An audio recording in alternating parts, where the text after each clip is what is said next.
Voilà, bonjour camarades, on va du coup commencer cette formation sur l'internationalisme aujourd'hui, pour laquelle on a le plaisir de recevoir Catherine Samari, membre du NPA et la 4e internationale, chercheuse en Europe, sur l'Europe de l'Est, et notamment les pays du Balkan et de l'ex-Yougoslavie, et qui depuis pas mal d'années travaille énormément la question de la solidarité avec la résistance ukrainienne face à l'invasion russe.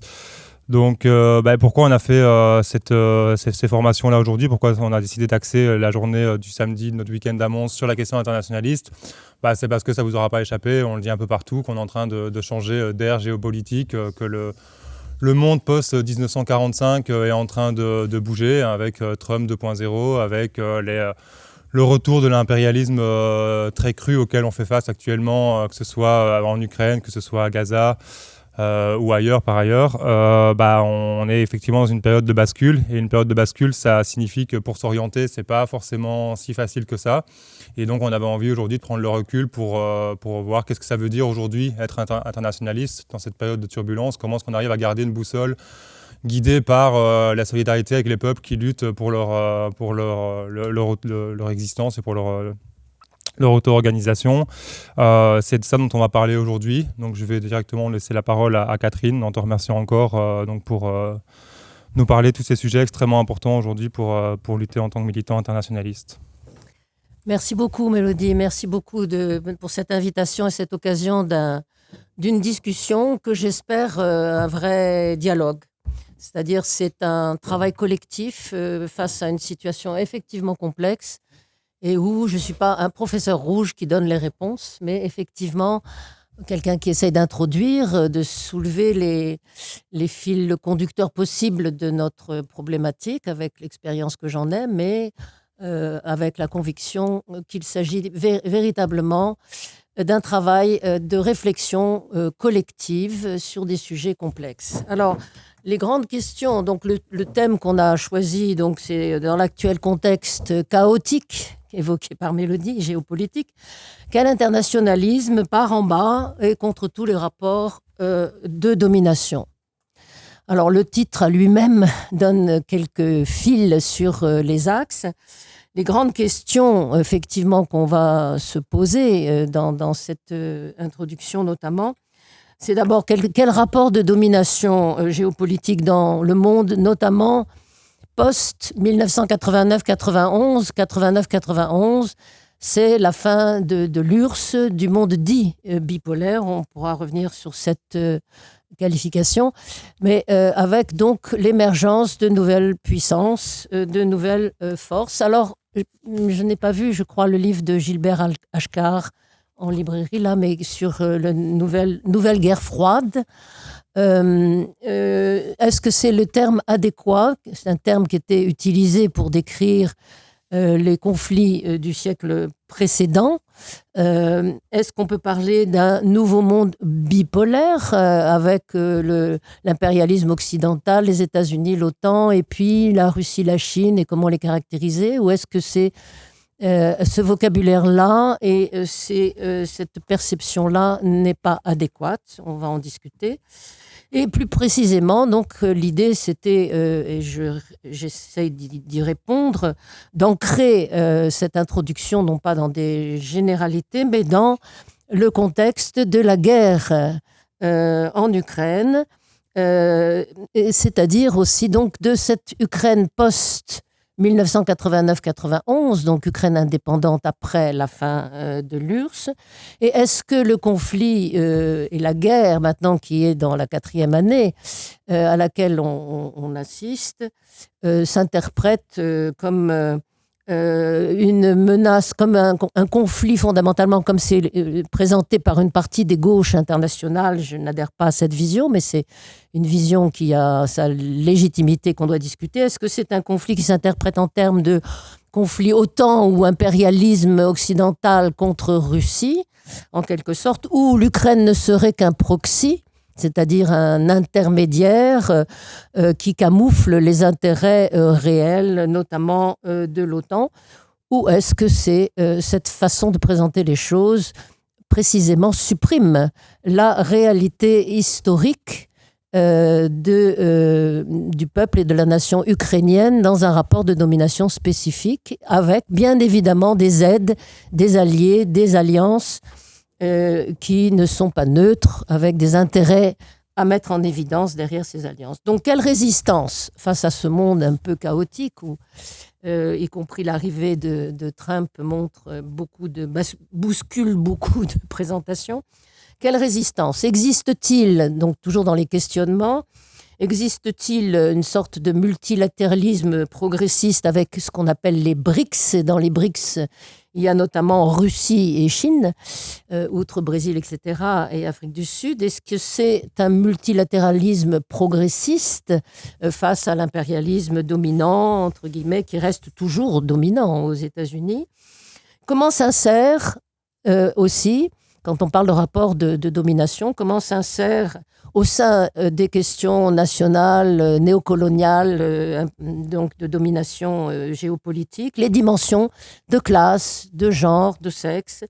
Et nous avons la chance donc de pouvoir nous appuyer sur des luttes sur plusieurs fronts menées notamment en Ukraine par nos camarades de la gauche ukrainienne, donc en solidarité nous-mêmes avec la résistance ukrainienne. Je suis par ailleurs membre depuis sa création en mars 2022 du réseau européen de solidarité avec l'Ukraine. On pourra en parler aussi dans l'atelier cet après-midi. Et face, donc, toujours dans les questions sur les résistances, face aux axes dont on a découvert récemment le caractère spécial, instable et ad hoc, Trump-Poutine, mais aussi Netanyahou, leur lien direct avec les extrêmes droites, notamment en Europe, dans l'Union européenne ou en Argentine, les idéologies communes réactionnaires qu'ils partagent, comment lutter contre ce nouvel axe fascisant d'extrême droite internationale avec ses géométries et ses conflits intérieurs.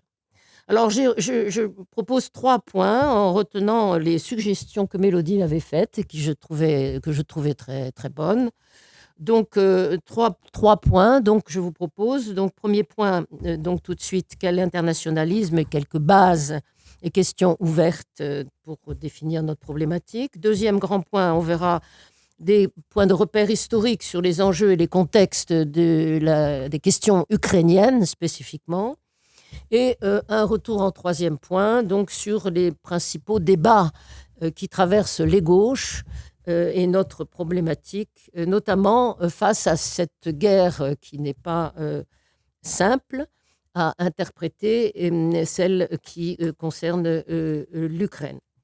Alors, donc, quel internationalisme? Premier grand point pour cette première partie. Je soulignerai, disons, quatre aspects principaux. 4 aspects principaux pour introduire le débat. Alors, je dirais d'abord, contre tous les néocolonialismes et tous les rapports d'oppression, avec peut-être un sous-titre que je vais commenter, expliciter, contre les campismes. Alors, la notion de campisme était utilisée notamment donc, à l'époque du siècle précédent, dans le contexte du monde dit bipolaire, présenté comme conflits fondamentaux entre l'Union soviétique et le monde dit socialiste, et puis le monde impérialiste, capitaliste.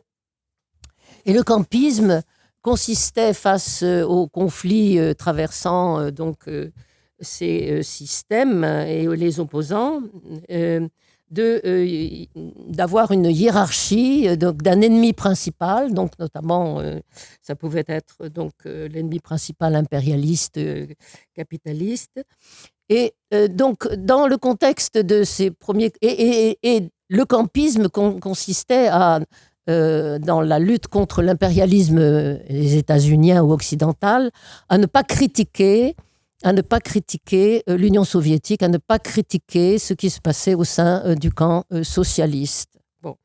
Et notre tradition de la 4e internationale est anticampiste, précisément. Donc, la position actuelle trouve ses racines et son prolongement dans dans ce passé, c'est-à-dire qu'au temps de ce monde dit bipolaire, nous avons soutenu l'éclosion et la victoire de la révolution yougoslave, les luttes à l'intérieur du monde dit socialiste en 1956 contre avec la stalinisation de l'international, avec l'oppression soviétique en Hongrie, en Pologne, etc., l'intervention soviétique en Tchécoslovaquie en 1968. Puis nous avons soutenu et organisé concrètement la solidarité avec les luttes des ouvriers polonais de Solidarność en Pologne au début des années 80, etc.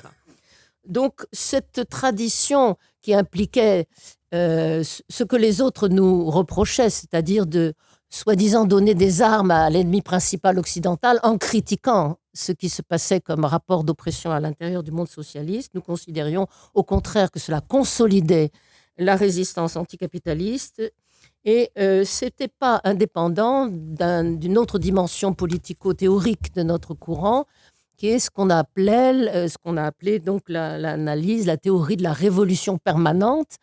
On fait la révolution tous les jours, certes, mais c'était l'idée que la révolution, au sens profond, de bouleversement des rapports sociaux et de domination, qui est notre programme de fond du local au planétaire, cette révolution ne peut pas se contenter simplement d'une étape qui serait la prise de pouvoir en Union soviétique, par exemple, puis après, non, il y a de nouveaux conflits, des conflits redéfinis, y compris sous l'angle des anciens conflits de genre ou nationaux qui se redéfinissent à l'intérieur de l'URSS, par exemple, et notamment des conflits sous-estimés, parfois bien soulignés par les courants anarchistes, parfois sous-estimés par les courants marxistes, notamment sur les questions du bureaucratisme à l'intérieur du mouvement ouvrier et en ce qui concerne les relations internationales, de ce qui s'est avéré être la stalinisation de l'internationale, de la troisième internationale, et qui a y compris catalysé la nécessité de créer une quatrième internationale, refusant les rapports de subordination à la construction du socialisme, entre guillemets, dans un seul pays, qui était la problématique de soutien campiste, entre guillemets, de soutien de l'URSS. Et donc, Lénine a construit l'Union, et Lénine et ses compagnons, l'Union des républiques socialistes soviétiques, et non pas une grande Russie. Et donc, il y avait forcément des questions nationales à traiter. Donc, je rappelle, notre problématique et notre tradition contre un campisme, c'est de lutter contre tous les rapports de domination et avec leur transformation, donc, et pas simplement pour une prise de pouvoir étatiste contre la domination capitaliste. Ça, c'est la première remarque. Deuxième remarque qui prolonge la précédente sous l'angle, disons, de nos traditions en tant que quatrième internationale, par rapport à des courants pour qui le marxisme est fondamentalement résumé à une lutte de classe et à une approche que l'on peut caractériser d'ouvriériste, c'est-à-dire qui, derrière le prolétariat ou les ouvriers, ne voit pas l'ouvrier blanc sexuellement marqué, les questions nationales qui traversent le mouvement ouvrier, le bureaucratisme, etc. Donc nous avons un acquis spécifique sur les questions nationales dans la lutte pour les alternatives au capitalisme mondial et la construction du socialisme jusqu'à aujourd'hui. Alors, cet acquis sur les questions nationales était notamment présent, évidemment, dans les derniers combats de Lénine, avec la défense du droit à l'intérieur de la constitution de l'Union soviétique, du droit d'autodétermination des peuples, c'est-à-dire l'idée que la construction d'une Union des républiques socialistes soviétiques, d'une URSS, donc d'une union anticapitaliste et socialiste, serait d'autant plus forte qu'elle se ferait dans une union libre. Libre, ça implique aussi autodétermination et le droit théoriquement de sécession, et ça implique la lutte dans le contexte hérité de l'empire tsariste et de ce qui s'est passé avant la création de l'URSS, contre les comportements appelés grands russes, y compris de Staline, qui était géorgien, mais qui reprenait ce type de comportement, c'est-à-dire dominateur sur les questions nationales. Et je dois souligner ici, donc je ne sais pas si vous avez eu des échos de ces débats-là ou si vous avez lu des textes. Donc à l'heure actuelle, et ces jours-ci y compris, il y a un retour de discussion sur la question de l'autodétermination, des questions nationales, sur Lénine, et notamment la camarade Anna Perehoda, avec laquelle j'ai participé. Il y a un des livres qui est sorti sur l'invasion ukrainienne, qui est en librairie.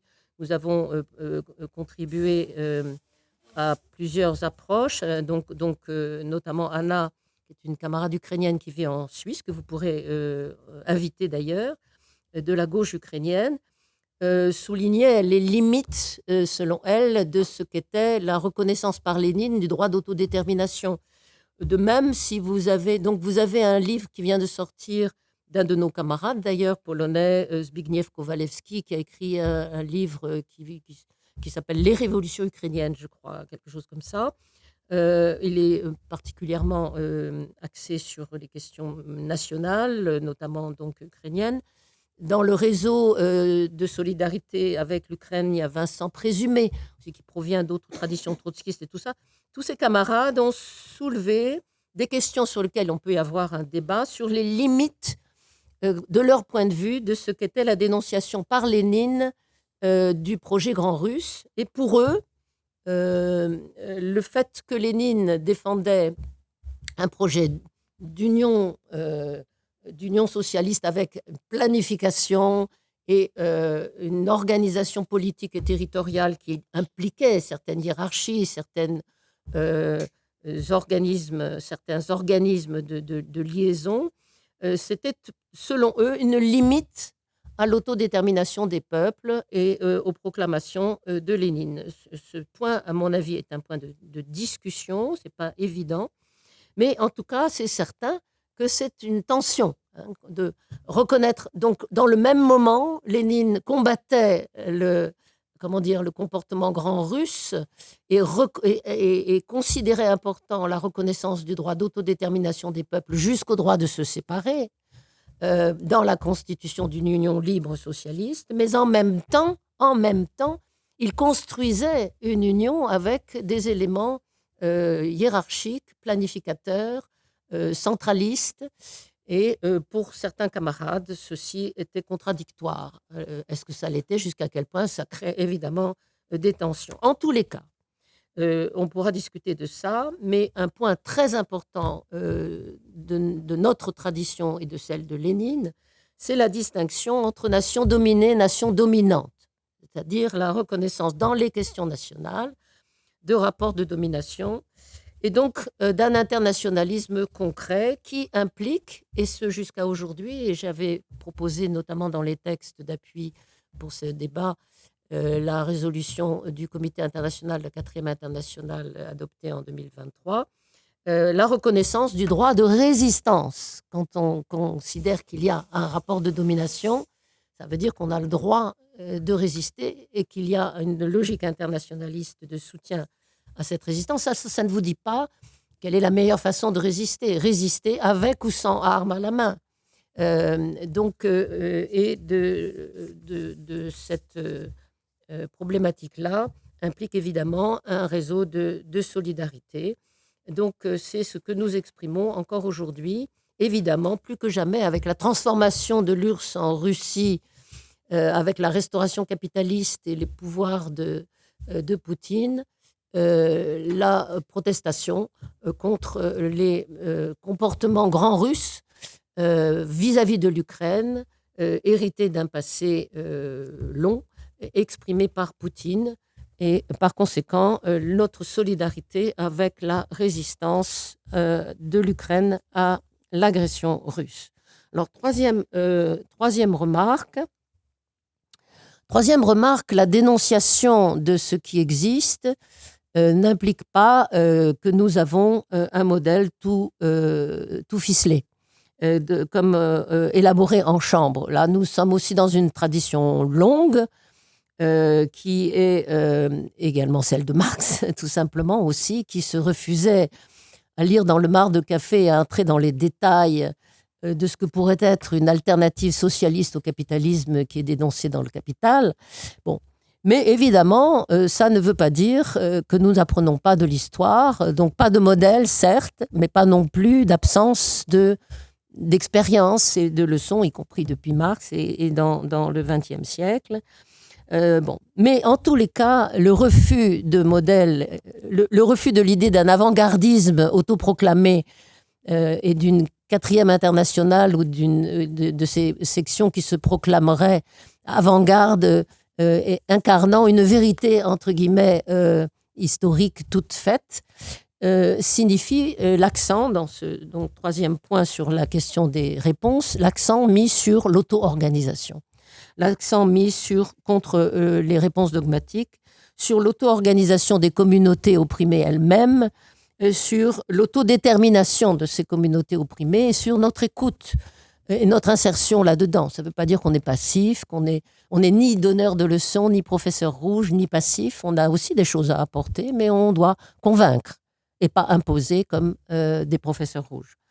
Donc, l'auto-organisation, l'autodétermination. Donc, nous avons, je dirais, dans notre tradition de la 4e internationale, dans notre mode de fonctionnement et dans notre programme, un accent particulier sur les enjeux démocratiques. Alors, démocratique, c'est un mot valise. Hein, donc, démocratie à inventer, là aussi. Donc, démocratique, ça implique quelque part, effectivement, que les individus et les communautés à géométrie variable, on peut faire partie de plusieurs communautés à la fois, qui sont confrontées à des rapports de domination, sont les premiers et les premières concernées à écouter sur la dénonciation de ce que l'on a pu éventuellement sous-estimer, mal estimer, et sur les réponses à apporter. Donc l'insertion dans l'auto-organisation, l'autodétermination des communautés opprimées fait partie de la construction démocratique des résistances.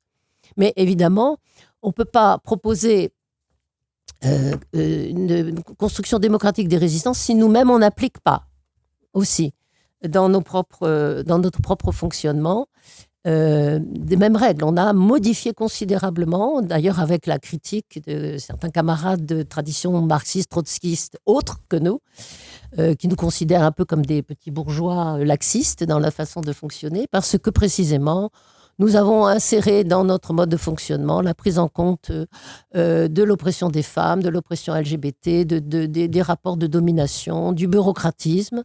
Et nous essayons dans l'organisation, y compris des temps de parole, y compris des réflexions, des comportements, comme ça a été dit au début tout à l'heure, nous essayons de le prendre en compte dans notre propre comportement. Ça ne veut pas dire qu'on n'est pas, comme ça a été dit par la camarade, perméable à de mauvais comportements, mais en tout cas, on considère de façon légitime, et on essaie d'organiser cette légitimité, la réaction à ça, la contestation de ça, et la réflexion collective sur comment surmonter ces problèmes. Donc, les enjeux démocratiques, c'est pas simplement pour les autres, c'est pour nous-mêmes, et nous n'aurions pas, y compris de capacité de conviction, si nous n'avions pas dans notre façon d'être une pratique cohérente avec la recherche. Donc, d'alliance, ça ne veut pas dire que nous concevons les projets comme une somme de résistance,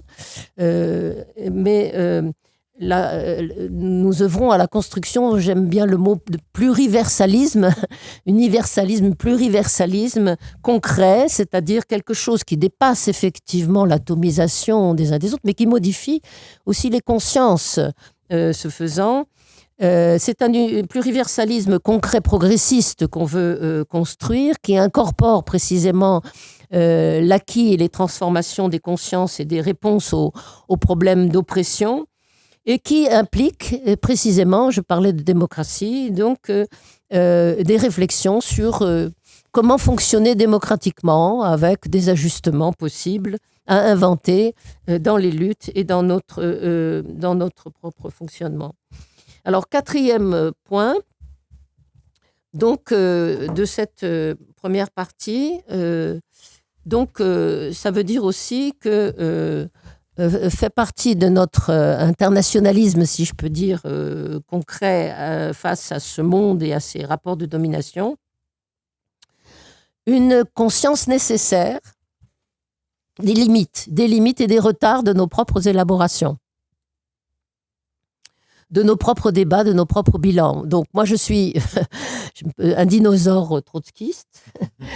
Je suis militante depuis, excusez-moi cette petite parenthèse, moi, depuis que j'ai 17 ans, donc vous voyez, ça fait longtemps, avec les cheveux, et je suis membre de la 4e internationale à peu près depuis le même temps, c'est-à-dire depuis que j'ai 17 ans. Et donc, j'ai participé, nous participons donc à toute une série de réflexions, d'incorporations que j'ai évoquées tout à l'heure, de bilan sur les questions des oppressions, des questions nationales, etc. Mais on est très, très, très, très, très loin, en tant que 4e internationale, bien sûr, d'être à la hauteur de ce qui est nécessaire comme bilan, comme débat. Heureusement, on a eu des avancées majeures, notamment sur les questions écosocialistes. Et Daniel en a été un artisan fondamental. Donc, c'est une avancée majeure dans l'élaboration programmatique de la 4e internationale. Mais il est évident que nous avons beaucoup à actualiser. Et alors, puisque nous avons ancré cette discussion autour de la question de la guerre en Ukraine, notamment, quelles sont les connaissances dans nos propres rangs et au-delà, dans les gauches, de ce qu'est l'histoire des rapports Russie-Ukraine?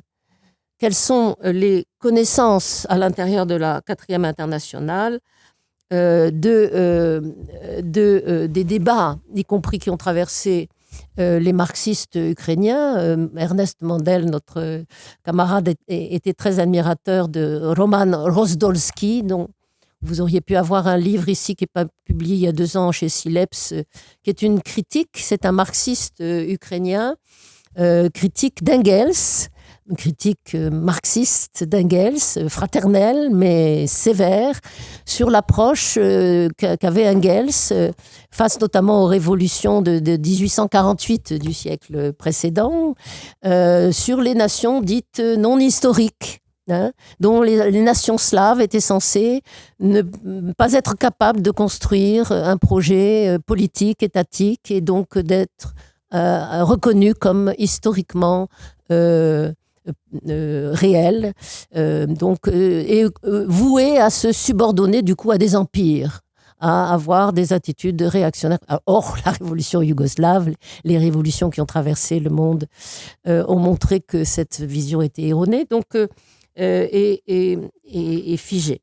Donc, nous avons cet acquis, mais qui est loin d'être mutualisé. Donc, de réflexion marxiste ukrainienne sur l'Ukraine et sur les questions nationales. Mais je souligne un autre point de débat sur lequel, et de démarche programmatique sur lequel nous avons des points d'appui, bien sûr, dans l'international, mais beaucoup de retard et beaucoup d'actualisation à faire. C'est la question de l'Europe, la question de la démarche programmatique et transitoire. Alors, sur les questions européennes, qu'est-ce qu'on appelle, je vous rappelle donc la démarche transitoire, c'est effectivement dans notre problématique la tentative et l'effort de faire un lien entre réforme et révolution. Donc, à la fois, ni programme minimaliste, ni programme maximaliste. Et entre les deux, il faut trouver la façon de formuler les revendications qui soient compréhensibles par le commun des mortels, donc à partir de l'expérience qu'ils ont de ce qu'est la construction européenne, par exemple. Et ceci dans les différents pays. En Belgique, pas exactement la même qu'en France, et même à l'intérieur de la Belgique, du côté flamand, etc. Bon, bref. Donc, quelle démarche programmatique face à la construction européenne, comme on l'appelle? Quelle démarche programmatique face à l'Union européenne, est souvent appelée Europe, ce que je combats avec virulence, cette façon d'assimiler Union européenne à Europe, comme les États-Unis se sont présentés comme l'Amérique. Donc, tout un continent qui nie on ne critique pas un continent, mais on critique une construction politique historique avec sa constitution, ses lois, ses rapports de force, ses évolutions, ses étapes, ses crises, etc. Donc, dans le vocabulaire lui-même, combattre ceux qui présentent l'Union européenne comme l'Europe, c'est donc, ça fait partie. Mais ça ne veut pas dire que nous ayons... Alors, nous avons évidemment un consensus minimum dans notre international sur la façon d'aborder l'Union européenne, c'est-à-dire évidemment, comme toute construction dominée par les forces de classe qui sont nos adversaires, une approche critique. Nous avons évidemment une approche de l'Union européenne comme étant une formation insérée dans la défense d'intérêts capitalistes, bourgeois, spécifiques, mais spécifiques. Parce qu'en même temps, produit d'une histoire, les relations franco-allemandes, des conflits, tous les pays européens n'en faisaient pas partie, la Grande-Bretagne n'en faisait pas partie, les États-Unis se défiaient de la construction d'une construction politique qui soit rivale, même si elle était capitaliste par rapport à sa propre domination, etc. Donc, il y a une approche, et nous avions des camarades, entre parenthèses, Ernest Mandel, mais aussi François Vercamen, qui avait un travail tout à fait précieux et qui était très, très préoccupé de la réflexion sur les questions européennes. Et nous manquons donc, c'est un appel d'offres. Hein. Il faut travailler sur ces questions-là. Il faut vraiment les travailler. Et ceci, par rapport, je reviens donc à la question ukrainienne. Pour terminer, c'est une question concrète. Pourquoi ? Parce que face à l'agression russe, l'Ukraine, comme d'ailleurs la Moldavie, demande l'adhésion à l'Union européenne. Quelle position avons-nous là-dessus ? Évidemment, nous devons... il me semble possible d'admettre, quelle que soit la façon dont nous critiquons l'Union européenne, que nous n'allons pas exiger ou demander aux camarades ukrainiens de refuser d'adhérer à l'Union européenne parce qu'elle est bourgeoise, pas démocratique, etc., alors que nous sommes dans l'Union européenne et que nous ne la quittons pas. Bon, donc, droit d'autodétermination, droit démocratique, c'est au choix, c'est au peuple concerné de décider, quelles que soient les limites et quelle que soit la critique de cette construction européenne, s'ils considèrent qu'il est plus favorable à leur propre lutte, à leurs propres intérêts, d'être membre de cette Union européenne ou pas. C'est pas à nous de leur dire vous devriez pas y être. Mais par contre, nous n'avons pas nos critiques dans nos poches sur luttons ensemble pour une autre construction européenne, c'est-à-dire en discussion critique sur les politiques néolibérales appliquées par l'Union européenne, les politiques internationales appliquées par l'Union européenne, et voyons comment la transformer. Je pense que j'ai épuisé le temps là de cette première partie, donc je vais arrêter là. C'est donc sur des questions ouvertes et sur lesquelles nous devons avoir une démarche de réflexion commune que je termine cette première partie sur les axes de notre internationalisme face à ce monde chaotique. Bon, donc le deuxième grand point annoncé, donc c'est un retour, les points de repère sur les coordonnées en quelque sorte historiques de la situation en Ukraine. Donc, ancrage plus spécifique sur l'Ukraine. Alors, je ne vais pas faire un topo systématique, je vais plutôt essayer d'éclairer des points essentiels à partir de dates clés, de moments charnières. Ça facilitera peut-être les choses. Alors, je vais commencer dans un contexte qui pèse encore aujourd'hui. En 1991. 1991, c'est donc la fin de l'URSS. Et dans le cadre de la constitution soviétique, je parlais tout à l'heure de la reconnaissance par Lénine et ses camarades du droit d'autodétermination des peuples et de la volonté de construire une union libre, donc avec droit de sécession. Ça veut dire que la dissolution de l'URSS impliquait des référendums d'indépendance des composantes de l'Union soviétique. Et donc, 91, c'est le référendum organisé en Ukraine sur l'indépendance. Et vous pouvez regarder sur Google, hein, il y a donc vous trouverez les chiffres, les cartes de ce vote. C'est massivement à 90% de participation au vote dans toutes les régions de l'Ukraine. Et c'est un vote à plus de 80%, massivement également, y compris dans le Donbass, en faveur de l'indépendance. Le chiffre le plus bas est en Crimée, qui atteint quelque chose comme 56%. Donc c'est le chiffre le plus bas pour l'indépendance. Alors il faut distinguer donc ce qu'on appelle population russe et population russophone. Vous savez bien qu'il ne suffit pas de parler français pour être français. Nous, on ne parle pas français. Eh ben, c'est la même chose en Ukraine. Il ne suffit pas de parler russe pour être russe. D'accord? C'est exactement la même chose. Donc, population russophone, c'est une chose, mais il y a aussi des populations russes. Donc, en Crimée notamment, il y a des populations dont l'origine, la naissance et l'histoire marquées par la Russie plus qu'ailleurs. Et la Crimée a été, entre guillemets, donnée comme un cadeau à l'Ukraine par Khrouchtchev dans les années, la fin des années 50.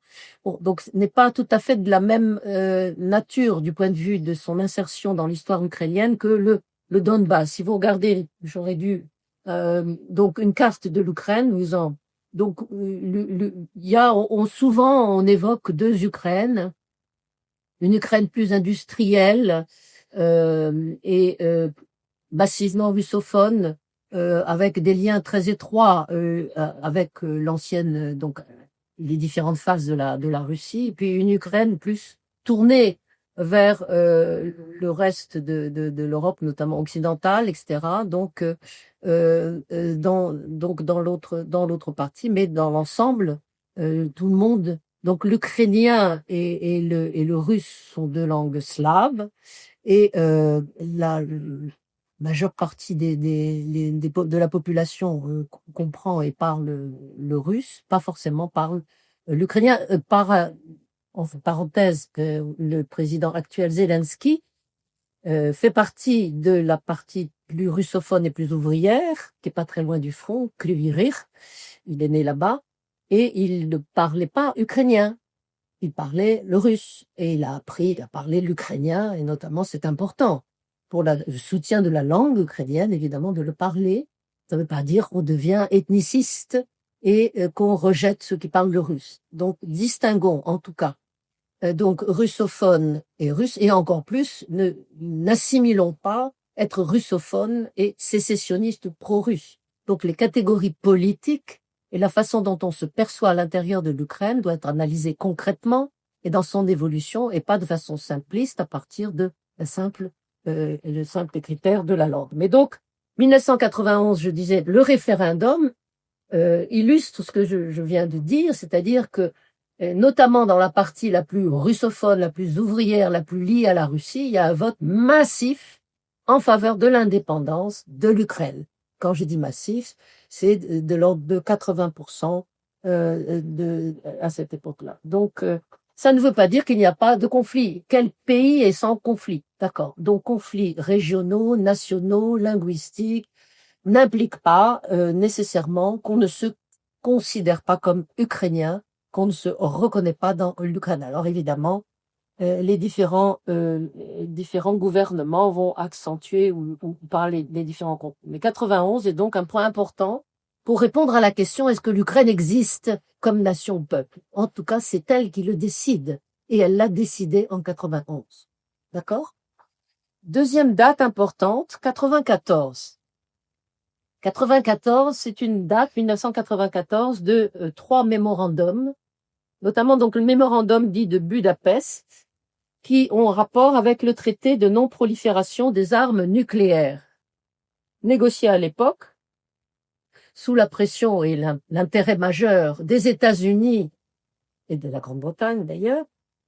Et les États-Unis de l'époque étaient tout à fait inquiets de l'aspect dangereux de la dissémination des armes nucléaires héritées de l'URSS après l'éclatement de l'URSS, et étaient favorables à la concentration des armes nucléaires dans la Russie de l'époque qui était dirigée par Yeltsin.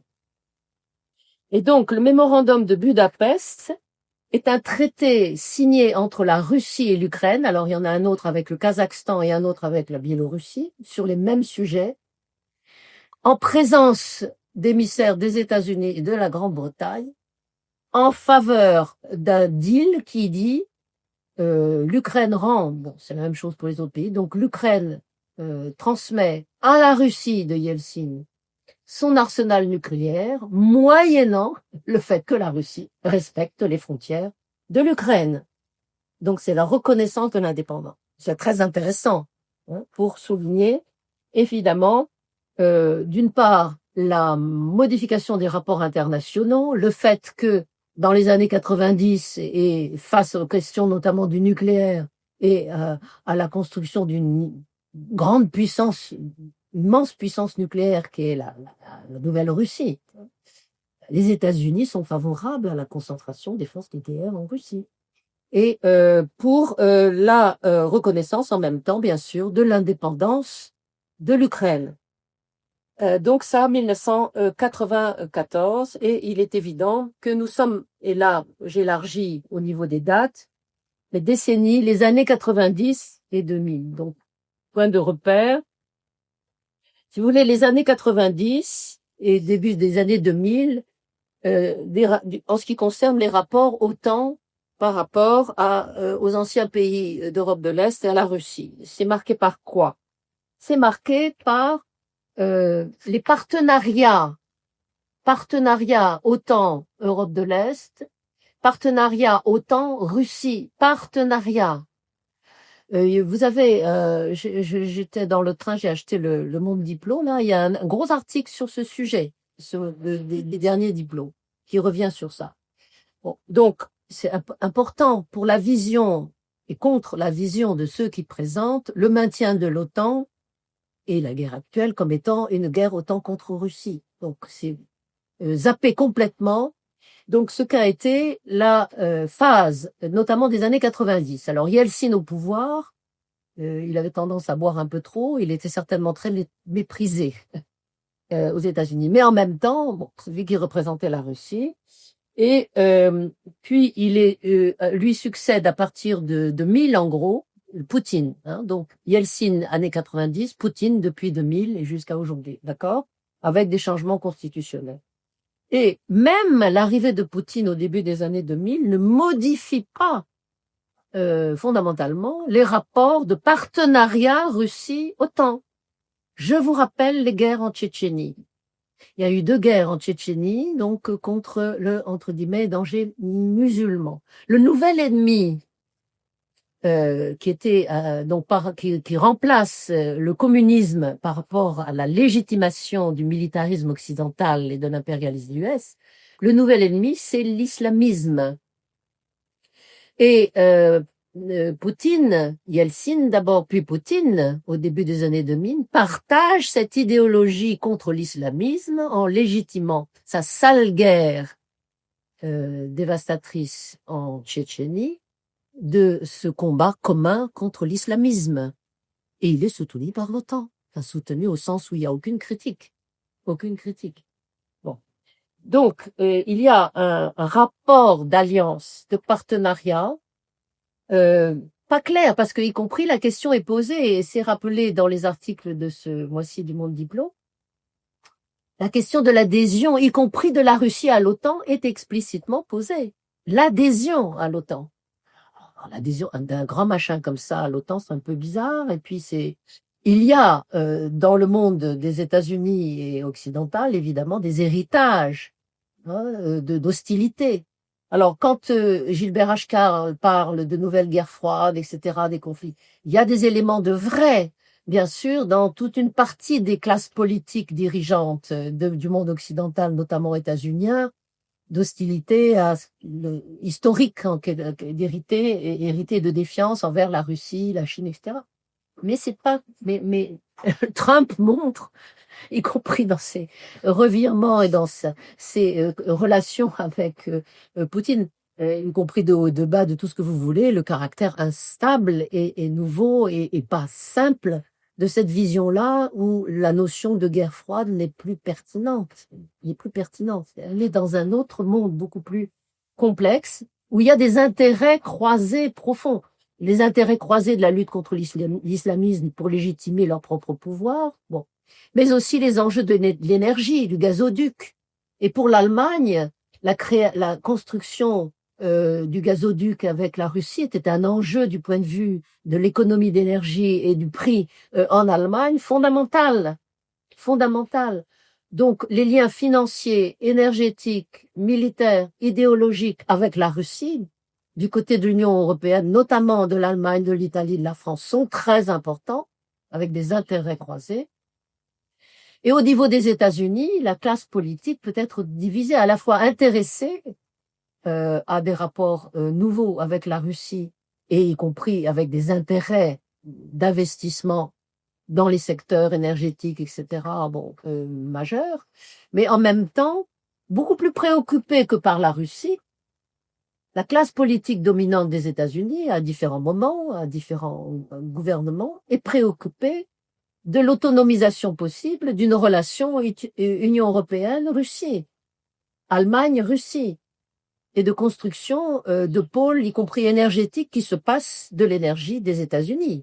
Là, dans la guerre en Ukraine, Trump revient en avant, qui est un businessman avant tout, est intéressé non pas tellement à l'idéologie, mes amis, les valeurs, les machins, trucs chouettes, mais éventuellement intéressé de pouvoir remplacer le gaz russe par le gaz de schiste venant des États-Unis. Donc, les intérêts sont brouillés, sont à géométrie variable, y compris d'ailleurs, entre parenthèses, par rapport à la Chine, qui n'est pas notre sujet ici, mais qui mérite un topo ad hoc de tout ce qui s'y passe de spécial. Donc, autrement dit, les années 90, je disais, et le début des années 2000 sont plus des années de partenariat, de construction de liens, de gazoducs, d'alliances avec l'OTAN, que de tensions entre l'OTAN et la Russie. Et les éléments de la situation politique qui produisent des tensions sont d'une part ce qu'on a appelé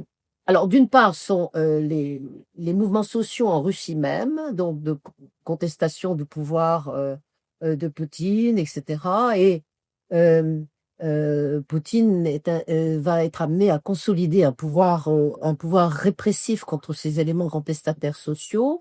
Et la politique étrangère et de grande puissance russe va être un élément qui va essayer d'utiliser dans son arsenal pour consolider son propre pouvoir à l'intérieur de la population de la Russie.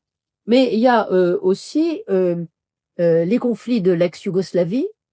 Donc l'ex-Yougoslavie éclate donc en 91 aussi, donc avec plusieurs États indépendants. Et je vous rappelle, éclate avec des guerres. Il y a donc je n'entre pas dans le détail, mais il y a le Kosovo, il y a la Bosnie-Herzégovine, des guerres de nettoyage ethnique, avec les accords de Dayton en 95, avec le Kosovo en 99, etc. Donc, dans ce contexte-là, la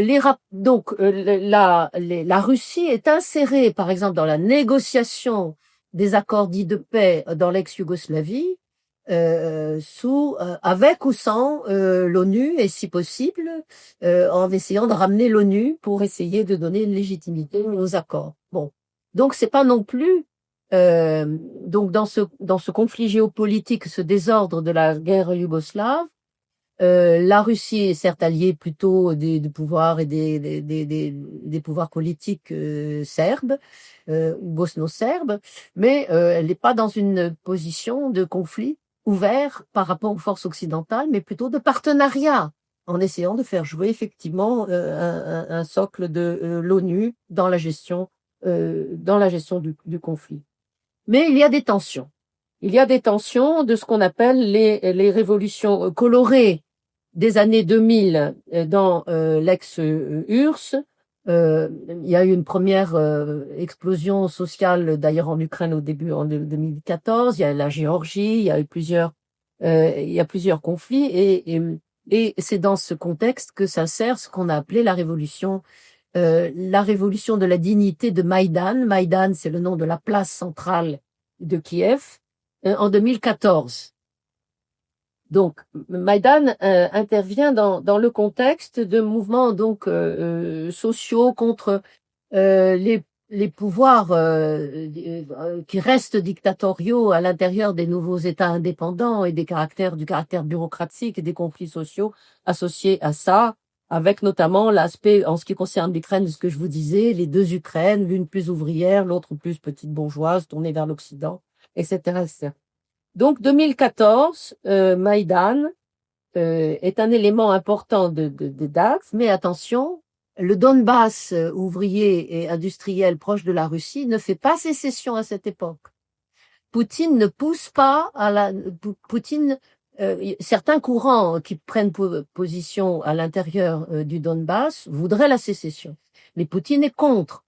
Il préfère, comme d'ailleurs c'est le cas pour la Bosnie-Herzégovine, il préfère avoir des pouvoirs un peu à sa botte qu'il peut plus contrôler à l'intérieur de l'Ukraine, mais qui restent unifiés, pour essayer de déstabiliser l'Ukraine et d'en contrôler l'évolution. Donc, la sécession du Donbass n'est pas 2014, ça sera 2022 le choix de Poutine, d'accord? Mais 2014, c'est un conflit majeur à l'intérieur de l'Ukraine, avec y compris des morts, avec des éléments de tension qui dureront entre 2014 et 2022, qui sont encore instables. Et autant le Donbass n'est pas annexé, autant la Crimée est annexée en 2014 par Poutine. Donc Poutine annexe la Crimée, il y a des protestations, mais il n'y en a pas tant que ça. Et Poutine se rend compte du caractère populaire de cette annexion de la Crimée en URSS, lapsus, en Russie, en Russie, d'abord parce que c'est un lieu de villégiature tout à fait prestigieux, touristique, etc. Puis bon, bref, donc finalement, c'est plutôt positif. Et donc Poutine a en tête le caractère positif de cette annexion dans ce qui va se passer en 22, par rapport à la possibilité d'un élargissement, de la Grande Russie. Alors, je vous rappelle cette notion de Grande Russie trinitaire, c'est-à-dire dans l'idéologie nationaliste russe dont Poutine peut s'inspirer, il y a trois pôles. Il y a la Russie proprement dite, il y a la Biélorussie et il y a la Malorussie, l'Ukraine. Donc, il y a aussi d'autres républiques qui ne sont pas slaves et russes dans l'ancienne URSS. Mais les trois républiques qui ont une dimension slave et assimilées par les courants ethnicistes russes à la Grande Russie, c'est la Russie proprement dite, la Biélorussie et l'Ukraine.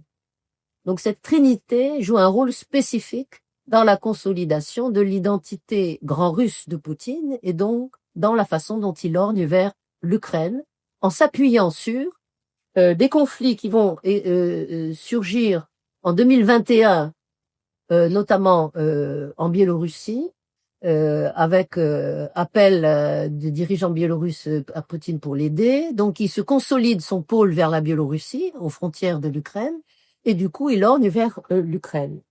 Et donc, la question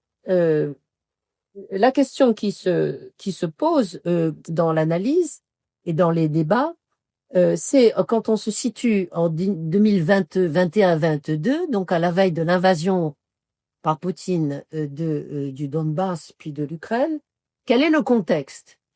Est-ce que le contexte, comme le dit une partie de la gauche européenne notamment, c'est celui d'une menace de la Russie par l'OTAN, ou est-ce que c'est autre chose? Alors, sous l'angle, et pour aller dans le sens des arguments de ceux qui disent qu'il y a une menace de la Russie par l'OTAN, il y a les élargissements de l'OTAN. Donc, j'ai dit les années 1990-2000 partenariats qui vont jusqu'à accepter les adhésions à l'OTAN des anciens pays d'Europe de l'Est. Donc, il y a effectivement un élargissement. Il y a, après la chute du mur, l'unification allemande, promesse plus ou moins, là aussi le monde diplomatique revient là-dessus, promesse plus ou moins dite, formulée à Gorbatchev de ne pas étendre l'OTAN vers l'Europe de l'Est, mais l'OTAN s'étend. L'OTAN s'étend, mais sans que ce soit véritablement un conflit ouvert. Et c'est plus facile. Alors, il faut comprendre aussi. Moi, en ce qui concerne la Pologne, la Hongrie, la Roumanie, etc., les nouveaux pays indépendants, enfin, qui étaient indépendants ou qui sont issus dans les républiques baltes de l'ancienne URSS, qui sont indépendants, essayent de consolider leur propre pouvoir avec des politiques néolibérales pas très populaires. Et finalement, l'adhésion à l'OTAN est beaucoup plus facile que l'adhésion à l'Union européenne et est un élément, y compris dans la stratégie de consolidation des nouveaux pouvoirs indépendants d'Europe de l'Est, pour s'insérer dans un monde développé, se présenter comme partie du monde occidental développé, être partie de l'OTAN. Donc, c'est pas nécessairement... Alors, il y a bien sûr des éléments de défiance des pays limitrophes, en Pologne, en République balte surtout, bien sûr, par rapport à la Russie. Mais ça n'est pas une menace explicite et ce n'est pas non plus nécessairement l'explication unique. Et du côté de la Russie, loin de simplement se battre pour adhérer à l'OTAN, puisque je vous ai dit que la question était celle d'un partenariat, voire d'une adhésion de la Russie à l'OTAN, qui n'est pas très gérable, et qui n'est pas forcément non plus de l'intérêt strict de la Russie. Qu'est-ce que la Russie de Poutine essaye de consolider face à l'Union européenne et face à l'OTAN? Non pas contre au sens de guerre froide, mais face à, et dans une logique de partenariat conflictuel. C'est d'une part l'Organisation de traité de sécurité collective, l'OTSC, l'Organisation du traité de sécurité collective, est appuyé sur le Kazakhstan et donc dominé par la Russie et ce qu'on peut appeler une mini-OTAN qui est le cadre de l'intervention institutionnelle, on peut dire, de la Russie dans les conflits de sa zone d'influence. Mais sa logique, j'utilise le mot zone d'influence à bon escient. C'est-à-dire, la logique, c'est une logique de partage de sphères d'influence, partage conflictuel, mais aussi, finalement, partage d'intérêts dans le contrôle de sphères d'influence entre l'OTAN et l'OTSC.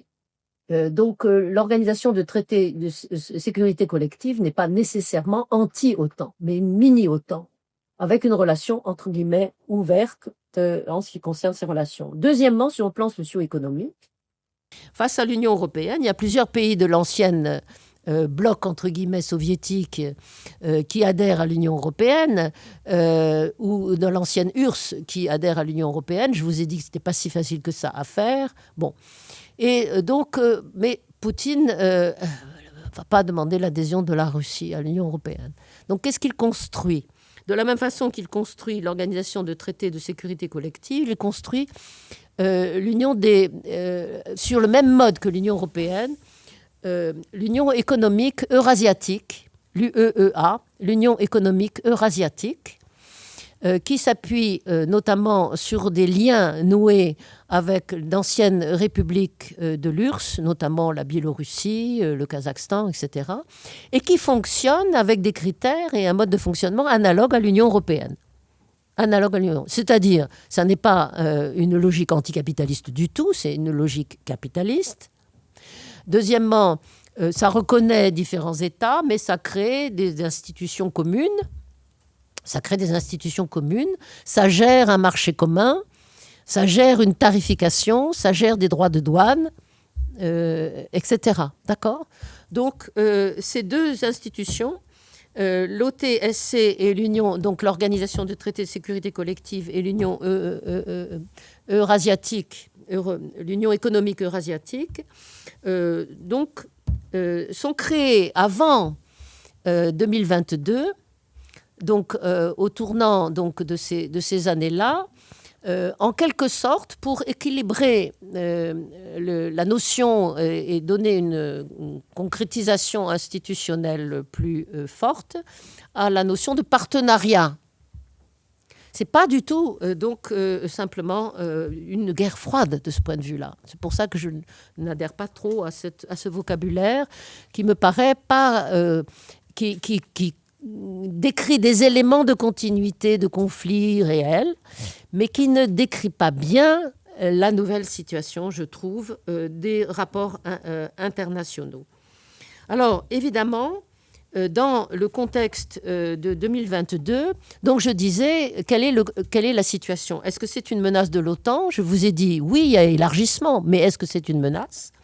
Ou au contraire, et alors deuxième thèse que je soutiens sur l'interprétation de quelle est la situation en 2022, non pas une menace de la Russie par l'OTAN, mais au contraire, ce que Macron décrivait comme mort cérébrale de l'OTAN en 2021. Mort cérébrale de l'OTAN. C'est Macron qui le disait. Donc malgré l'élargissement, et pour illustrer ce que je vous disais sur le fait que l'élargissement, ce n'est pas une consolidation d'un adversaire politique menaçant la Russie. Macron lui-même parle de mort cérébrale de l'OTAN en 2021. Bon. Et c'est l'invasion russe de l'Ukraine qui va modifier cette géométrie-là, les tensions, et provoquer une situation de guerre. Non pas la volonté de l'OTAN, mais quoi? La résistance ukrainienne. C'est la résistance ukrainienne qui n'était pas prévue ni par les États-Unis ou l'OTAN, ou les puissances occidentales, ni par Poutine, qui considérait Zelensky comme un clown. C'est un artiste, Zelensky, par ailleurs. Il y a eu un reportage sur lui qui est assez sympa, présenté, je vous conseille de le regarder. Ça montre une histoire politique un peu ad hoc, vraiment ad hoc. Ce n'est pas un homme politique. Il était dans aucun parti. C'est un défenseur d'une identité ukrainienne et russophone et d'indépendance de l'Ukraine. Et il va prendre la tête, il est chef de l'État, des armées, d'une vraie résistance. Alors, ce n'est pas notre ami. En même temps, il mène des politiques néolibérales. Pour lui, son interlocuteur, c'est Netanyahou. Hein, c'est pas la résistance palestinienne. Donc, c'est pas notre ami. Mais c'est pas un homme politique, disons, structuré par les partis politiques institutionnels classiques. Et il est véritablement à la tête d'une résistance ukrainienne où il a une popularité. Alors que je vous ai évoqué ces espèces de deux Ukraines, l'une plus russophone et tournée vers la Russie éventuellement, l'autre plus vers l'Occident, etc. Il y a un vote massif en 2019. Zelensky, il arrive au pouvoir en 2019. Un vote massif dans toute l'Ukraine pour lui, sur un programme politique et lutte contre la corruption et pacification du Donbass. Pacification du Donbass. Donc arrêt du conflit. Et c'est ça qui fait sa popularité. Alors, ce n'est pas exactement une logique anti-russe non plus. Ce n'est pas exactement non plus simplement l'OTAN et l'agression contre la Russie. Mais incontestablement, c'est ce qui ne va pas dans la stratégie de Poutine, qui espère la chute de Kiev en quelques jours. Il appelle ça opération militaire spéciale. L'opération militaire spéciale espère reproduire dans le Donbass et vers l'Ukraine ce qui s'est passé vers la Crimée. C'est-à-dire il compte sur un contexte de mort cérébrale de l'OTAN, donc d'une certaine passivité de l'OTAN et des États-Unis vis-à-vis de ce qui se passe en Ukraine, à la condition de ne pas être trop violent. Dans les rapports avec Biden, c'est ce qui a été dit par Biden, l'Ukraine ne fait pas partie de l'OTAN. L'Ukraine ne fait pas partie des pays que l'article 5 de l'OTAN doit défendre. Biden l'a dit explicitement. Poutine l'a entendu. Donc l'Ukraine ne sera pas défendue dans le cadre de l'article 5 de l'OTAN, mais l'Ukraine est intéressante pour consolider cette espèce de grande Russie trinitaire dont j'ai parlé tout à l'heure et consolider un rapport de force meilleur dans une négociation de partenariat avec des éléments d'hostilité, de grande puissance, défendant une logique de sphère d'influence. Voilà, disons en gros, Je vais arrêter là. Donc, vous voyez bien l'importance. Évidemment, l'Ukraine, c'est pas la Crimée. Et l'Ukraine, c'est une population qui va concrétiser le vote d'autodétermination. Je termine sur ce que j'ai dit au début, de 1991. Oui, l'Ukraine existe. Elle le prouve en résistant. Elle le prouve dans les moments où on lui demande de voter son indépendance. Et elle le prouve quand elle est envahie et qu'elle ne veut pas l'être. Donc, toute population confondue, il y a une résistance qui se concrétise derrière Zelensky, effectivement, en 2022, et qui fait que la guerre dure. Et ce n'est pas la volonté de l'OTAN, ni de la France, ni de l'Allemagne, mais de l'Ukraine. Et j'arrête là sur ce point. Alors, dans cette troisième partie, j'essaye de donner quelques pistes sur les débats à gauche, des débats qui divisent les gauches. Ce sont des anciens débats en partie, mais renouvelés, reformulés dans le contexte transformé, évidemment, notamment de l'après 89-91 et des guerres en cours. Alors, je soulignerai, je ferai quatre entrées peut-être, mais je vous fais confiance de compléter tout ce que je n'aurais pas traité. Alors, je dirais d'abord le premier aspect, c'est ce qu'on appelle les néocampismes, les nouveaux campismes. Hein.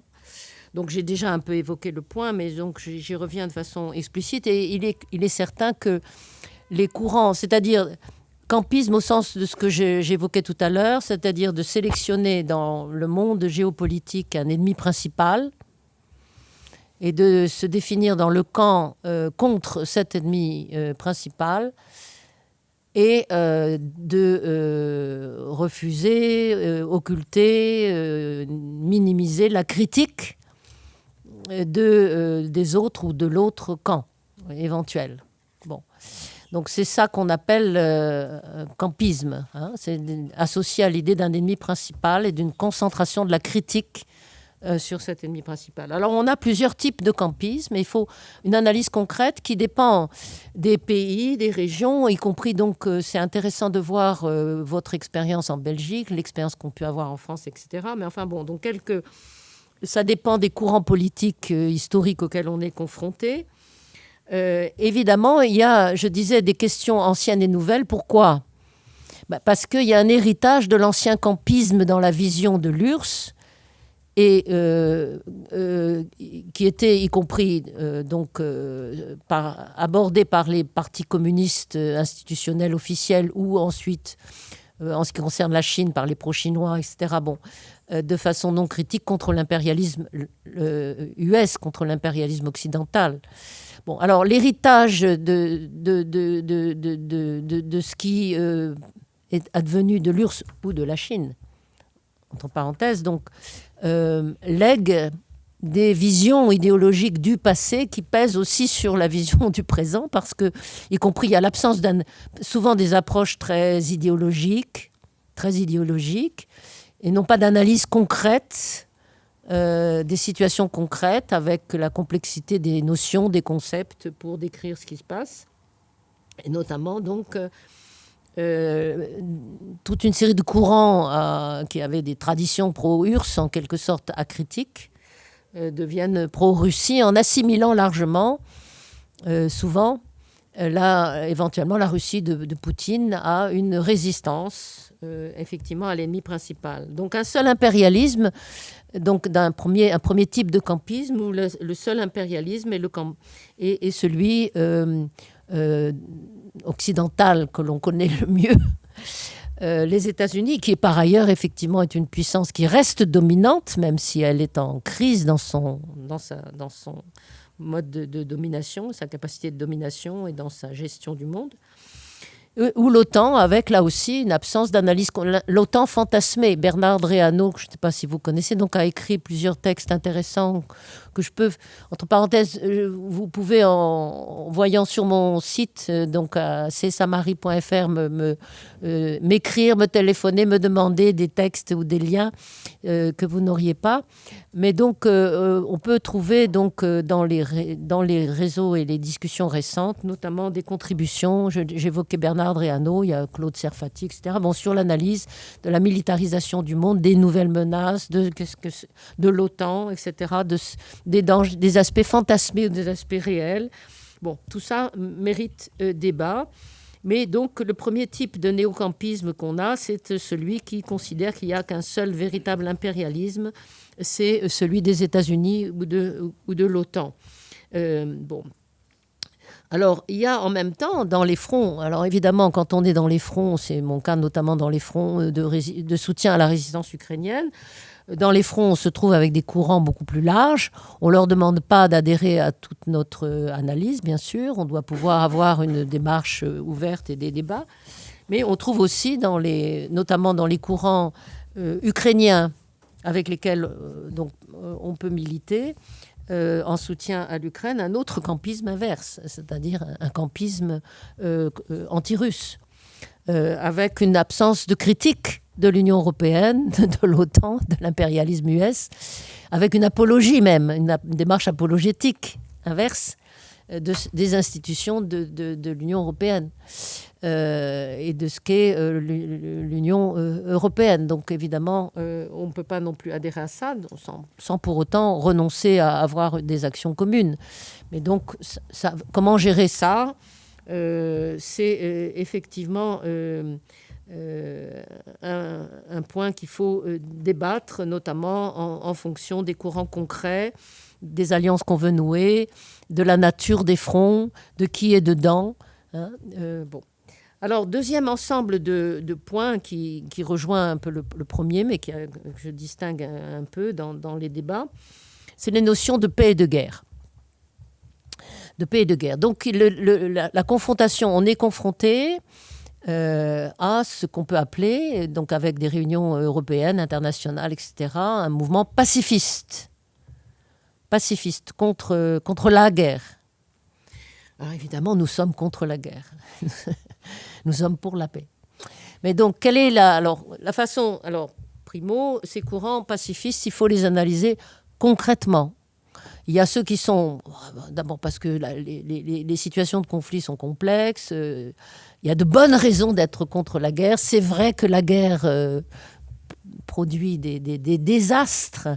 Alors, d'une part, le militarisme, avec les dimensions d'ailleurs écologiques aussi de ça, mais les dimensions humaines, évidemment, des pertes humaines en Ukraine, que ce soit de l'Ukraine à la Palestine ou ailleurs. Donc, il faut analyser, bien sûr, la guerre. Et notre point, c'est d'analyser de quelle guerre il s'agit. Avec ce que je disais au tout début de cette introduction, la notion de dominé-dominant.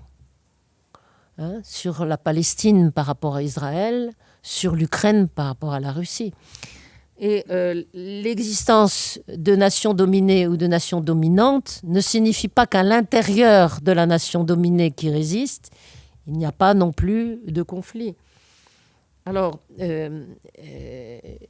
donc, les courants, donc l'analyse... Alors, on discutait dans la pause avec Mélodie un peu à quoi on peut comparer la guerre actuelle, la situation actuelle. Et donc souvent les comparaisons avec les guerres, la Première Guerre mondiale, la Deuxième Guerre mondiale, c'est vrai qu'il y a des éléments qui, comme me disait Mélodie, donc ressemblent dans la situation actuelle un peu à la situation du début du XXe siècle, la fin du siècle précédent, avec... bon.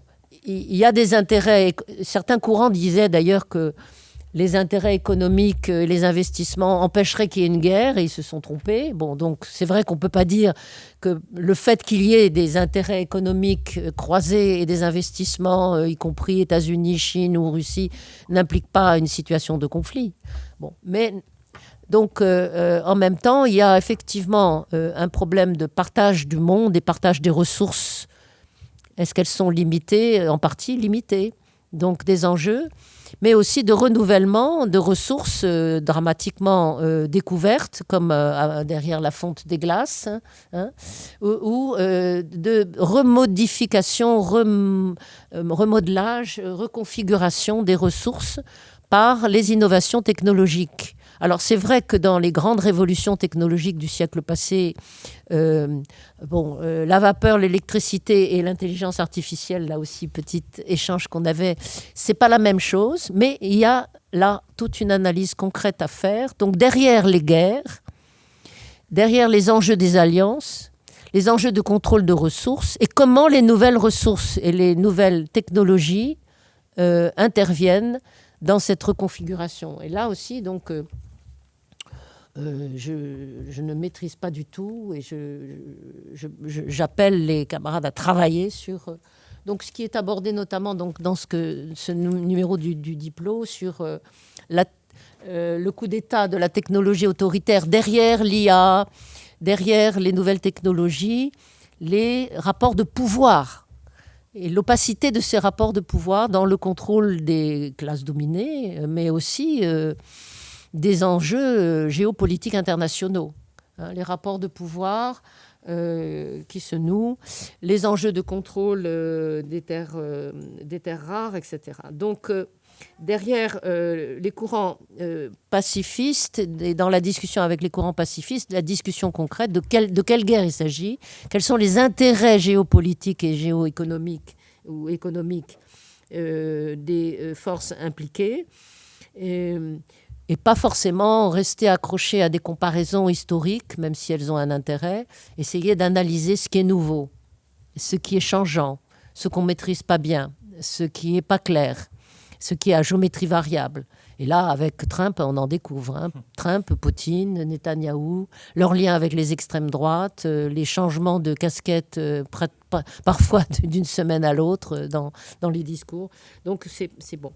Alors, est-ce que le défaitisme par rapport aux grandes guerres interimpérialistes, est-ce que c'est une guerre interimpérialiste? C'est pour ça que je vous disais la nature de la guerre.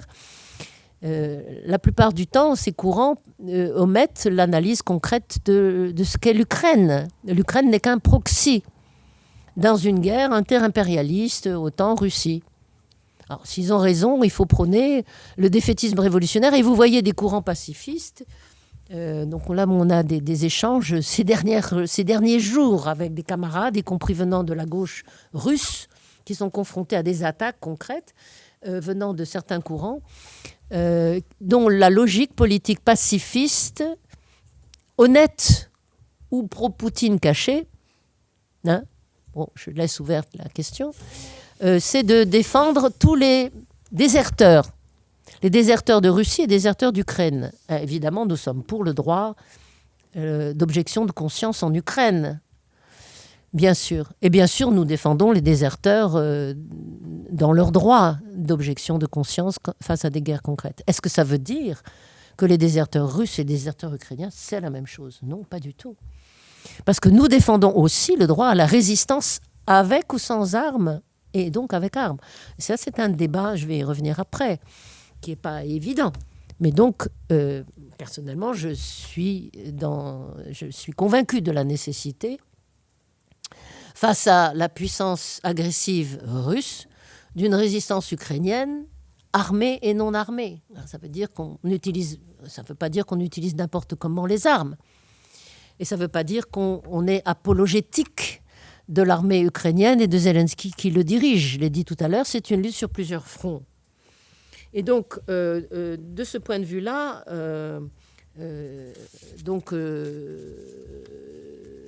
j'y reviendrai aussi à la fin. Donc, notre lien concret avec les forces de résistance nous permet d'être autre chose que des propagandistes pour la paix ou contre la guerre de façon abstraite, mais de nous relier avec des courants politiques d'analyse concrète. Donc, pour une paix juste et durable. durable parce que juste. Alors, il n'y a pas, alors, là encore, dans le dernier monde diplomatique, Jean-Arnaud Derens, avec lequel j'ai pas mal travaillé sur l'ex-Yougoslavie, et, la gestion des conflits au Kosovo, en Bosnie, etc. Pas toujours des paix pures, justes, etc., qui se concluent. Et il y a des deals. Bon, donc, il faut analyser concrètement quelles ont été les négociations, les rapports de force qui aboutissent à l'arrêt sinon à une paix au sens où il n'y aurait plus de conflits, à l'arrêt des combats. L'arrêt des combats peut être important, mais qui en décide, d'accord ? C'est pas à nous de dire aux Ukrainiens vous devez arrêter de combattre, d'accord ? On peut avoir une opinion, mais on peut ne pas être convaincu de la nécessité ou de la pertinence de poursuivre la lutte. Les uns ou les autres ici présents ou dans l'international peuvent avoir des avis différents, mais nos avis, c'est pas eux qui doivent décider. C'est au peuple concerné de décider les risques qu'il prend quand il prend les armes et qu'il résiste. Et nous devons considérer comme un droit fondamental le droit de résistance, et le lien avec les résistances, armées et non armées, n'implique pas la non-critique. Mais reconnaître que le Hamas fait partie de la résistance palestinienne ne veut pas dire qu'on ne critique pas le Hamas. Mais reconnaître qu'il fait partie de la résistance palestinienne, c'est important par rapport à des courants qui pourraient, par islamophobie, rejeter toute idée que le Hamas fait partie de la résistance palestinienne. De la même façon, même si c'est une autre situation, je vous ai dit, Zelensky n'est pas notre ami. Mais reconnaître qu'il fait partie de la résistance ukrainienne, c'est évidemment comprendre pourquoi il a eu la popularité qu'il a eue et qu'il a encore. Même si on est passé, alors Trump a donné des chiffres absolument ridicules et complètement débiles sur la réalité du soutien de Zelensky. Disons, est passé de l'ordre de 80% de ce soutien à l'ordre de 60% de soutien. Un soutien que beaucoup de dirigeants occidentaux aimeraient bien avoir. Bon, il peut peut-être encore baisser ou pas, mais il reste populaire. De toute façon, c'est important d'écouter, et d'écouter pourquoi il reste populaire et pourquoi il est critiqué. Et ce qui est très important, c'est qu'indépendamment des sondages qui fait que nous comprenions comment la résistance ukrainienne s'organise, y compris dans l'armée, avec des régiments féministes, des courants féministes, des courants LGBT qui résistent en Ukraine comme ailleurs contre les courants réactionnaires qui traversent les sociétés ukrainiennes, et y compris l'armée, bien sûr. Donc, ça, c'est la façon, si vous voulez, de lutter sur plusieurs fronts de façon effectivement concrète, et qui permet d'éviter des débats trop abstraits, généraux, sur la comparaison avec la Première Guerre mondiale, ou la Deuxième, ou autre. Analyse concrète de situations concrètes pour une paix juste, si possible, durable, c'est-à-dire contre tous les rapports d'oppression, avec, et y compris le droit de résister, avec ou sans armes, contre un rapport de domination de Gaza à l'Ukraine. Et notre slogan, de Gaza à l'Ukraine, l'occupation est un crime. De Gaza à la Palestine, je dirais, je me suis trompée, de Gaza à la Palestine, l'occupation est un crime, c'est effectivement le slogan de base. Pardon ? Je suis en train de... Oui, je suis très fatiguée. De l'Ukraine à la Palestine, l'occupation est un crime. Je voulais vérifier que vous étiez... De l'Ukraine à la Palestine, l'occupation est un crime, et ça se dit en anglais avec les mêmes rimes. Donc c'est vraiment le bon slogan.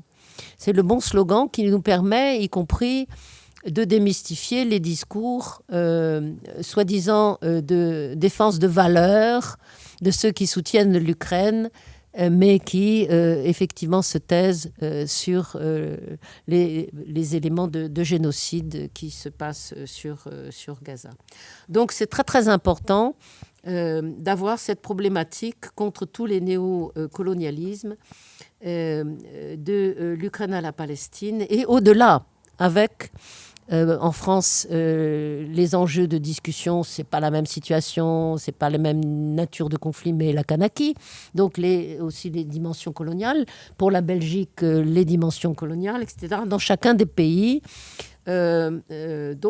avoir une réflexion sur ce qui permet d'illustrer quelle est de façon critique le discours hypocrite des gouvernants de nos pays qui soutiennent éventuellement l'Ukraine, mais qui mènent en même temps des politiques tout à fait condamnables, néocoloniales, avec des rapports de domination. Donc, les liens par en bas avec les mouvements qui résistent. Alors j'insiste sur, donc c'est mon troisième point, sur l'existence, la possibilité d'exploiter des réseaux. Alors pour Gaza, c'est BDS, qui est très important bien sûr, boycott des investissements, sanctions contre Israël, qui permet un lien concret et des actions. Mais pour l'Ukraine, c'est le réseau NSU, et nous avons la chance en France et en Belgique d'avoir des collectifs locaux. Donc le réseau européen de solidarité avec l'Ukraine en France est probablement le plus développé au niveau européen, avec y compris une insertion dans plusieurs villes, avec une présence syndicale, avec une présence politique. Le NPA a été membre fondateur de sa plateforme, de signataire de sa plateforme, etc. Et j'incite vraiment, et en Belgique, avec le camarade de Thomas notamment, il y a un réseau qui est significatif. Donc, et j'insiste vraiment les camarades à s'y impliquer. Et on apprend en marchant. Il ne faut pas attendre d'avoir tout compris de ce qu'est l'Ukraine, de la difficulté de cette guerre pour s'impliquer. Si on est d'accord avec quelques idées simples, de l'Ukraine à la Palestine, l'occupation est un crime. Droit de résistance, armée ou non armée, et lutte sur plusieurs fronts. Ensuite, on apprend en marchant, y compris on apprend des autres.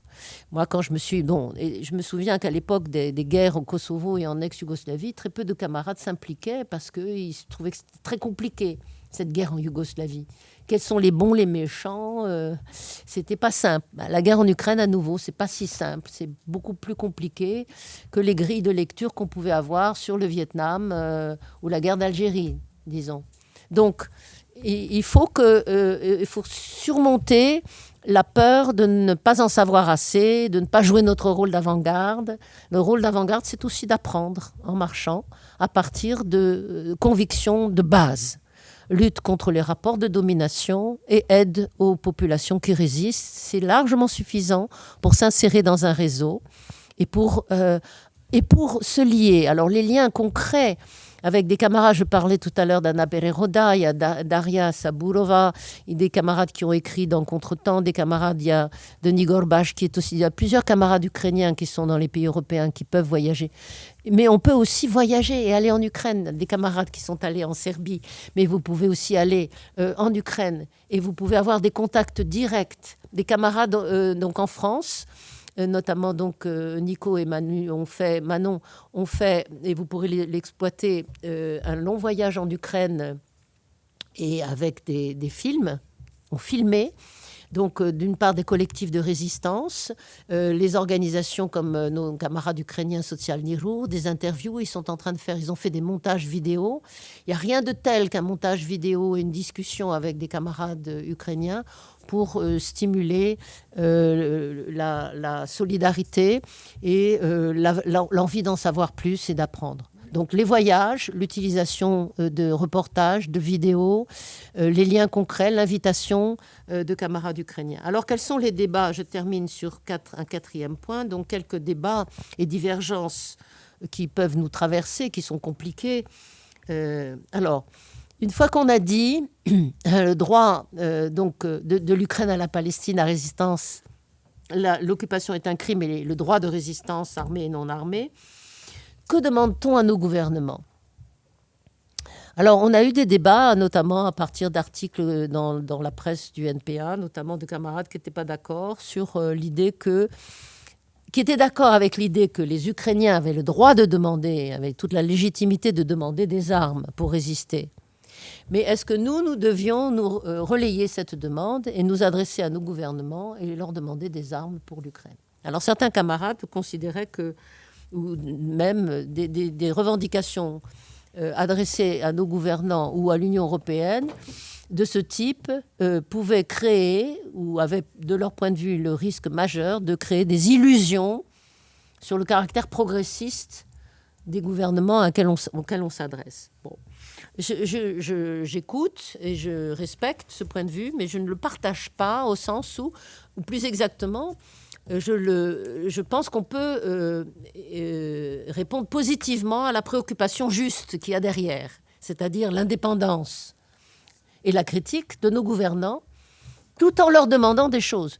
S'il fallait, je veux dire, pour n'importe quelle lutte, on est confronté à des exigences.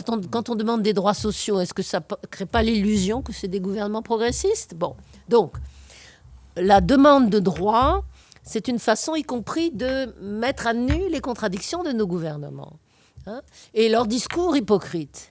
Bon, mais nous devons garder notre indépendance. Et si nous gardons notre indépendance et que tout en leur demandant une aide, nous contrôlons cette aide, à qui elle est donnée, et nous contrôlons surtout le fait que cette aide ne soit pas conditionnée par des contraintes socio-économiques du type « vous devez privatiser pour qu'on vous donne l'aide », vous devez privatiser les hôpitaux pour recevoir l'aide, etc. Donc, il y a un contrôle d'en bas, et là, avec des forces tout à fait limitées, nous avons une situation tout à fait favorable pour pouvoir avoir une logique concrète de lien par en bas avec des camarades en Ukraine et dans nos pays qui contrôlent par en bas à la fois les demandes d'aide et en même temps le contrôle de leur usage contre la corruption, contre les logiques de privatisation, etc. Donc je pense qu'il est possible, personnellement, mais c'est un vrai débat, de demander une aide militaire, mais de le demander de façon concrète en fonction de ce qui est demandé par l'Ukraine. Et deuxièmement, contre un pacifisme abstrait, il y a un vrai enjeu, c'est-à-dire il est vrai que nous sommes confrontés aujourd'hui au niveau de l'Union européenne à des projets Réarme Europe, hein, le programme Réarme Europe, qui est un des programmes dénoncés par les courants pacifistes dont je parlais tout à l'heure, pour de bonnes raisons. Pour de bonnes raisons. Et c'est-à-dire qu'il y a effectivement un programme concret qui, y compris, donne des chiffres. D'augmenter, alors Trump parle, et Trump est intéressé à pousser l'Union européenne à développer son industrie d'armement pour lui acheter des armes et se désengager en même temps, lui, en ce qui concerne l'aspect politique de l'Ukraine. Mais donc, il y a un vrai enjeu des industries d'armement, hein, qui exploitent la guerre en Ukraine pour légitimer leur politique. Et là, on peut avoir des chiffres. Quand Zelensky est venu, il a donné des chiffres. Il a dit qu'il faut un pourcentage d'aide à l'Ukraine qui représente à peu près 0,2-0,20% du PIB de la France. C'est de l'ordre de 2 à 5% ce qui est demandé dans Réarme Europe et pas 0,2%. Donc il faut des chiffres concrets sur Réarme Europe qui permettent de montrer le grand écart, et Claude Serfati, dans certains articles récents, a pu montrer le grand écart entre les investissements d'armement qui servent les intérêts de profit des industries d'armement et d'exportation vers des pouvoirs et des politiques réactionnaires, et la part de cet armement qui va à l'Ukraine et qui est minime et qui est insuffisant. Donc notre politique, évidemment, c'est un profil complexe. C'est plus facile de dire non à réarmement, point à la ligne, ou de dire tout l'aide à l'Ukraine, point à la ligne. Nous sommes sur une ligne de crête où nous devons dire à la fois oui à l'aide militaire, enfin c'est le point de vue que je défends, que je pense qu'on peut défendre, oui à l'aide militaire à l'Ukraine sous contrôle, qui ne signifie pas une politique de réarmement au profit des industries et des pouvoirs réactionnaires, et ça se concrétise par, alors je disais tout à l'heure de Gaza, donc de l'Ukraine à la Palestine, mais bien des armes pour l'Ukraine et pas pour Israël. Des armes pour l'Ukraine et pas pour Israël. Ça veut dire l'analyse concrète de qu'est-ce qu'on produit, de ses valeurs d'usage, de ses destinations, de l'analyse des guerres. Et donc, contre un pacifisme abstrait, évidemment, c'est l'axe du contrôle social et de la valeur d'usage derrière la valeur d'échange, derrière les profits, derrière les logiques financières, derrière les logiques de fric et derrière les discours hypocrites. Et donc, ça implique évidemment quelque chose qui fait partie de notre identité, qu'on ne peut pas concrétiser nécessairement tout de suite, mais qu'on peut exprimer tout de suite. C'est-à-dire que pour pouvoir mieux contrôler les armes produites et à quoi elles servent, la nationalisation, socialisation des industries d'armement s'impose. De la même façon d'ailleurs que la nationalisation, socialisation des industries clés. Et là, nous avons une cohérence politique qui est celle du programme éco-socialiste, si vous voulez, avec l'exigence des valeurs d'usage, de l'analyse concrète des valeurs d'usage et des besoins humains, sociaux, éco-socialistes, éco-sociaux, etc., égalitaires, avec des droits derrière, dans la formulation des exigences, et qui permet de voir qu'est-ce que produisent les industries d'armement et où ça va, quelles sont les destinations effectivement des armes fabriquées.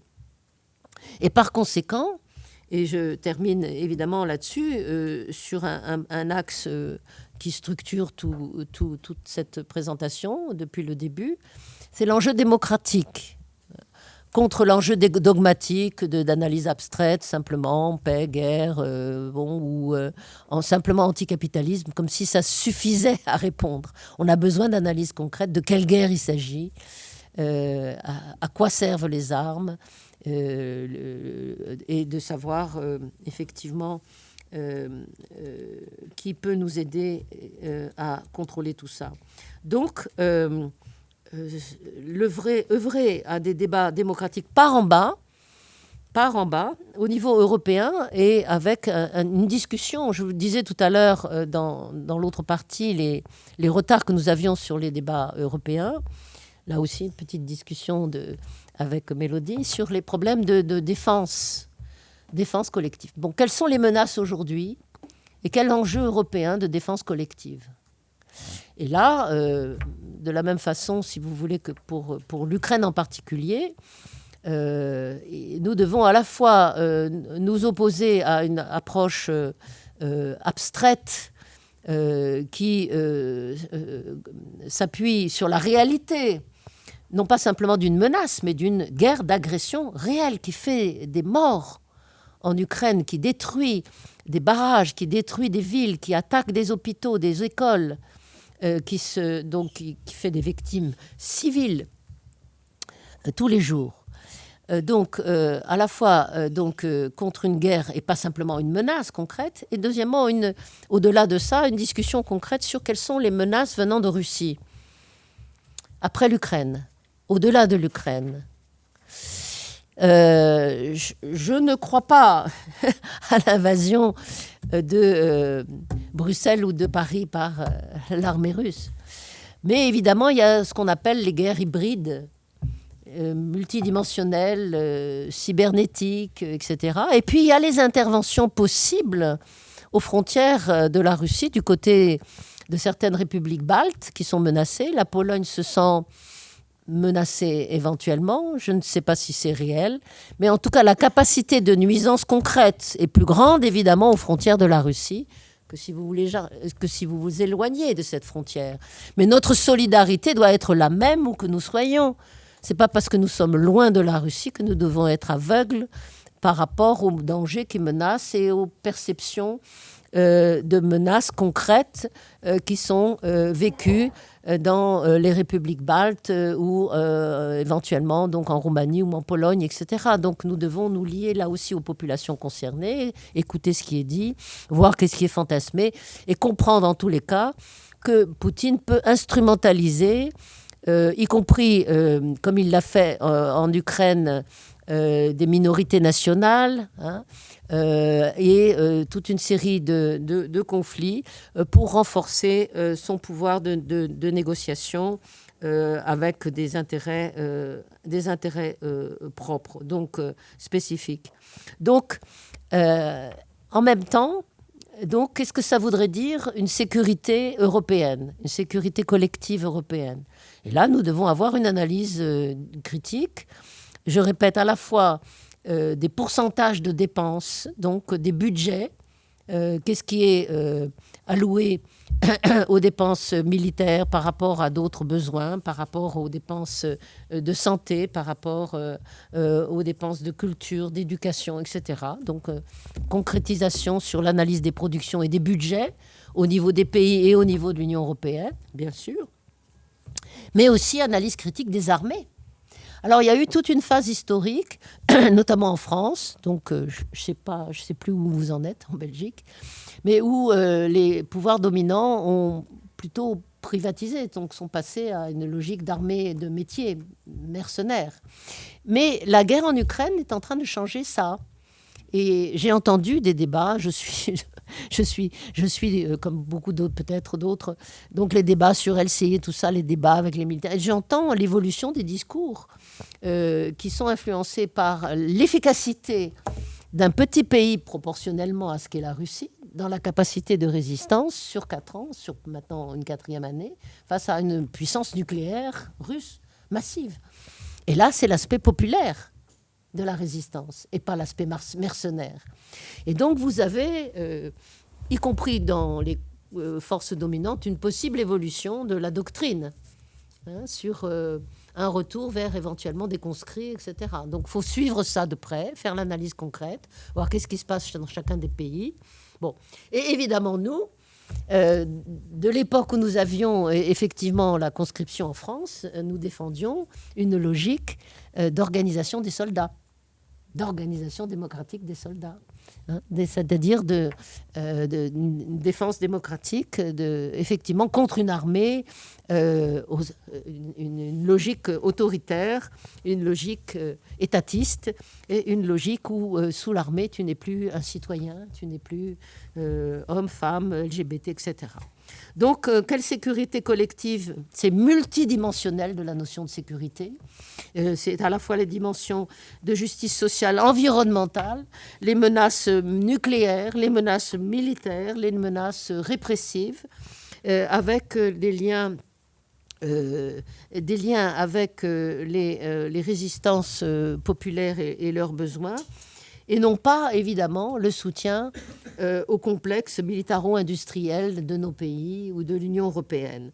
Ce qui implique ce que je disais plus précédemment, évidemment, pour un contrôle des choix fondamentaux et des productions fondamentales, y compris militaires, cette notion de socialisation, on utilise plutôt la notion de socialisation contre la notion de nationalisation, pour souligner dans notre évolution que nous développons une logique anti-étatiste, anti-bureaucratique. La notion de socialisation est plus complexe, permet d'impliquer un contrôle qui puisse intégrer, y compris des sociétés, des organisations de la société civile, des syndicats, des organisations politiques et des organisations féministes, LGBT, etc., dans les éléments du contrôle. Donc la socialisation, c'est plus large que la nationalisation étatiste, dans le contrôle des industries,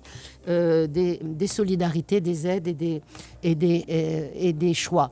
Donc qui décide en dernier ressort? C'est l'enjeu démocratique, effectivement, de nos débats, avec notre droit d'intervention indépendante de nos gouvernements. J'arrête là. Merci beaucoup, Catherine.